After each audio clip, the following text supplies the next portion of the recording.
इमाम हसन कहते हैं मेरी अम्मा सारे काम करती थी घर के। अब तो शहजादे हैं ना हमारे बच्चे, काम और बच्ची, यानी बच्ची मेके से वापस आती है तो सबसे बड़ा दुखड़ा ये सुनाती है कि वो काम बड़ा कराते हैं। यही है ना दुखड़ा? हाँ ना तो करें। सबसे बड़ा दुखड़ा क्या है? पता नहीं क्या कराते होंगे, हाल नहीं चलवा लेते कहीं, या कुछ चक्की नहीं पिसवा लेते, पता नहीं कौन सा ऐसा काम है।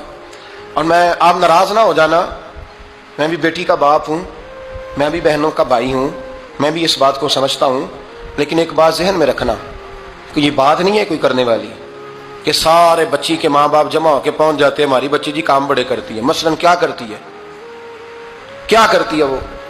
आओ मैं बताऊं मेरे मुस्तफा की बेटी क्या करती थी। मैंने सैकड़ों दफा ये बात की है और मेरा दिल करता है रोजाना करूं, फिर करता हूं। दुनिया में कोई इतना गरीब है जिसकी बेटी इतना काम करे कि हाथों पे छाले पड़ जाए?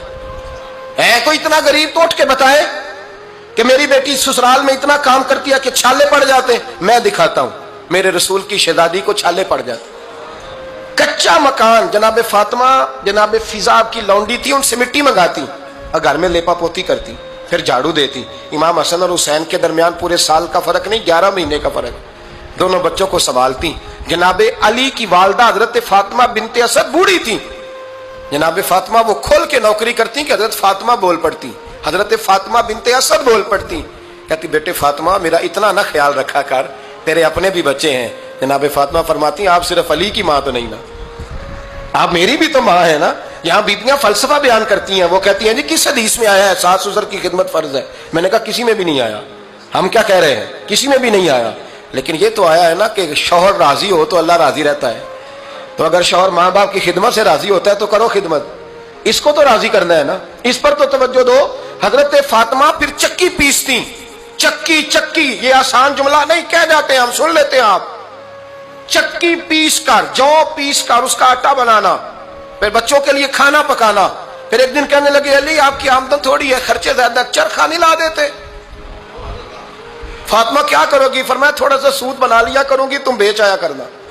चलो मैं थोड़ा हाथ बटाऊंगी। ये सारी ड्यूटियां करके हजरत हसन बरवाते हैं। फिर इज्जत वाले रसूल की इज्जत वाली बेटी, फिर शानों वाले नबी की शानों वाली बेटी, फिर पाक महबूब की पाक शहजादी, सारी ड्यूटियां करके रात को मौला अली से कहती अगर आप इजाजत दें तो अल्लाह को राजी ना कर लूं?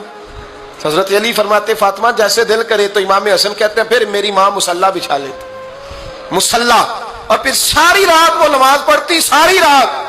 और फरमाते हैं जब सवेरे हाथ उठाती तो पहली दुआ ये करती ऐ अल्लाह मेरे रसूल की उम्मत पे रहम फरमा, ऐ अल्लाह मेरे रसूल की उम्मत पे रहम फरमा। तो कहते हैं जमाने बीत गए ये दुआ सुनते। तो एक दिन मैं करीब गया तो मैंने कहा अम्मी हुजूर कोई दुआ मेरे लिए भी कर दें, कोई हुसैन के लिए भी कर दें, कोई ज़ैनब के लिए भी कर दें।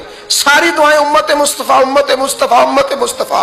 कितना बड़ा जुमला है, कितना बड़ा शेख मुहक्किक ने लिखा है, कितना बड़ा। जनाबे फातिमा फरमाने लगी तेरे लिए भी करती हूँ, हुसैन के लिए भी करती हूँ, ज़ैनब के लिए भी करती हूँ, सबके लिए करती हूँ। और बेटा याद रखना फातिमा की दुआओं पर पहला हक मेरे रसूल की उम्मत का है।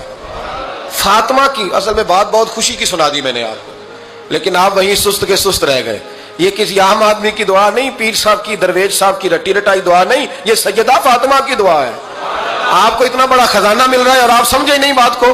हजरत फातिमा फरमाने लगी मेरी दुआओं पर सबसे ज्यादा हक मेरे रसूल की उम्मत का है, तो मैं ये हक हमेशा अदा करती रहूंगी, मैं उन्हें दुआएं हमेशा देती रहूंगी।